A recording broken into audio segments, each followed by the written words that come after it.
First up is a new film called Death of a Unicorn, and the premise is that Paul Rudd is this lawyer for this billionaire family, and he takes his daughter, played by Jenna Ortega, to this billionaire's mountain cabin in order to do some legal paperwork stuff.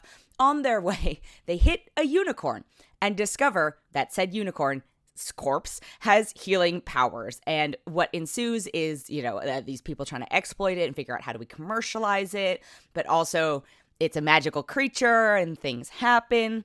Now, I thought given the cast, this was going to be more of a laugh-out-loud guffaw film. It has, like I said, Paul Rudd. It also has Richard E. Grant, Anthony Carrigan from Barry, Will Poulter, Téa Leoni, Steve Park, Sunita Mani, Jessica Hines. So going into it, and I'm glad this is an audio medium because this is the best way I've been able to describe it, I thought this was going to be a ha-ha-ha-ha film. And it's more of a film in that there are some very clever, very funny moments, but they are less broad than I thought they were going to be. And that's not a ding on it per se, but given the way it is marketed and the broadness of the unicorns, I had different expectations. It is pretty much an earnest creature feature thriller. Paul Rudd is playing a very earnest version of Paul Rudd. Jenna Ortega, I don't think she's bad in this film. I want to be clear about that. But I do think that she needs to stop picking roles that are effectively moody goth teen girl. Because at this point, I call it Shades of Wednesday, where I'm like, cool, are you the most morbid goth all in black version of you? Or in this case, are you in dark eyeliner and baggy clothes? Are you in Victorian Beetlejuice stuff? She keeps taking roles that are so similar that it is becoming hard to discern whether or not she is and capable of more than that. And I think she is, so I would like to see that from her. And I don't think, I think there are other people also who could have played this role. Not to, again, she's fine in it, but because it is her and because we have seen her do this role before, it becomes a little monotonous, and I actually think it might detract from the film a little bit if you've seen all of her other work. I have to give a shout out to Will Poulter in this. He is so funny. The whole billionaire family, which is Richard E. Grant, Téa Leoni, and Will Poulter, that is where this movie nails it to me. The 1% disconnected, zero consideration for the rest of the 99%. They see this magical creature and their first thought is capitalism. And I'm like, yep, they nailed this. And those are the moments where I was just like, yeah, this is well done. And should this scenario take place, I fully believe that this is how these characters would react. The unicorns themselves are, and I actually got to go to a Q&A, and the director was talking about the research he did into unicorn representations through history, and that was actually very interesting. Now, it's very condensed when you see it on screen. These are nightmare unicorns. These are not beautiful, pretty My Little Pony horses with a horn slapped on. They are more nightmarish creatures, which I think is kind of cool. The thing I like about this film is that it is an original film. It's not the strongest thing I've seen, but I was like, yeah, man, you had a concept, you dedicated yourself to it, you pulled it off, and again, and there are some very funny moments. It's just the unevenness of it might make it a challenge for some people.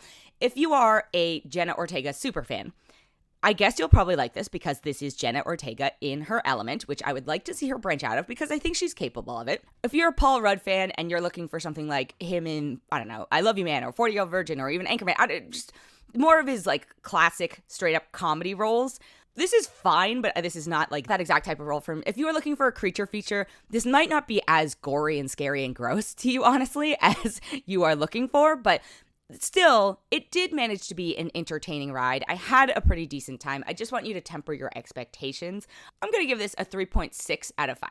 The next film I have is called The Rule of Jenny Penn, and this came out a little while ago, but it came onto my radar, and I am bringing it up because the performances in this are terrifying. So the premise behind it is that there's this judge in New Zealand. He has a stroke. He is sent to a care home. And at this home, there is this person there who is a terror. I can only describe them as a terror. And he has this puppet that is for dementia. I don't know how that works. But he is a support puppet named Jenny Penn. And he reigns over this home. And it is so scary. Now, the reason that it is particularly scary, because I think in anybody else's hands, this would be either campy bad or just painful to watch. John Lithgow plays the man who has the dementia puppet. Jeffrey Rush plays the judge. And I think actually my biggest note about this film is that I don't know if I needed the nightmare puppet conceit. Like, I think if you had just let John Lithgow be John Lithgow and let loose in this, and the antagonistic relationship between him and all the other residents, and, you know, he's basically gaslighting them and creating this reign of terror and doing horrible things to them and getting away with it for a while, I think that film may have been a bit stronger than this idea of, like, utilizing the puppet and trying to make the puppet scary. And the puppet is scary because it's a baby doll puppet without eyes that's, you know, inherently terrifying in some senses. But I think the psychological horror in this film is by far what works the best. He'll sneak into places and just, like, show up, and because some of these people are, like, mobility limited, you know, and he is not, it's terrifying for them and they're completely unable to do anything. I don't need the puppet conceit for this to be terrifying. You know, it was a really scary look at what the age, like some of the dangers, I guess, of the aging process and effectively elder abuse, right? Because just because this is elder on elder abuse doesn't mean that it's not terrifying. The entire time I kept going, where is the staff in this care home? Like, there are so many times where I'm like, is there nobody listening out? Is there nobody on call? But I'm also thinking, yeah, that's actually probably realistic to a scenario like this where places are understaffed and there's not everybody available at all times, and somebody who is a monster could get away with terrible things. So, you know, if you are looking for a very impressive performance or set of performances, because Jeffrey Rush is also just really great / it's terrible as one of the people who John Lithgow sets his eyes on and is starting to terrorize, and he wants to fight back against it, but he is also unable to combat with the full force of his abilities. And you can just feel like they do a really good job of conveying the frustration at this situation. Again, the thing for me that I didn't need necessarily was Jenny Penn herself. But as an acting showcase between two acting titans, that certainly buoyed this film. It made me terrified for the idea of getting older and people, like, not believing you because you are older and they're like, oh, you're just forgetful, or oh, it's dementia, or whatever. And just the dismissive way in which we treat older members of society sometimes, I was like, oh, I gotta revisit how I treat this type of thing. So it is a thriller kind of horror film. I think if you go into it leaning on the psychological horror part of it and not worrying as much about the absurd doll / I mean, it's kind of terrifying in that the way this man is wielding it, but as a doll itself, it's not like a Chucky. You know, I think that this film could be worth a watch. I'm going to give it a 3.4 out of 5.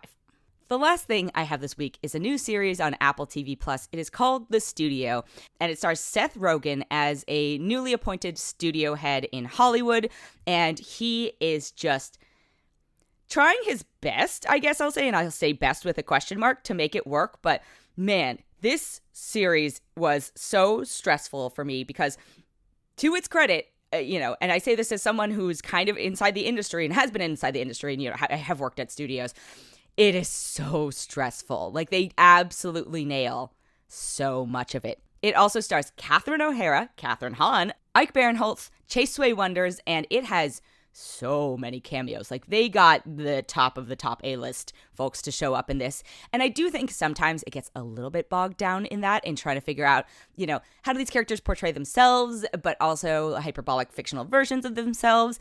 I think some of the stress of this is exacerbated in me because I am aware of the accuracy of it. You know, I think the situations will convey themselves certainly to somebody who is not, but it is particularly a hair pulling, makes your skin crawl with anxiety situation for me. I personally prefer a series that came out on Max called The Franchise. I thought that one's about just one specific superhero franchise, so it's a little more contained to making one film. It's less cameo ridden. It's more about the characters, and it's not necessarily as it's certainly huge actors. You know, the franchise has like Richard E. Grant, who I just mentioned, but this one's definitely very Hollywood. The Studio has begun streaming out on Apple TV+.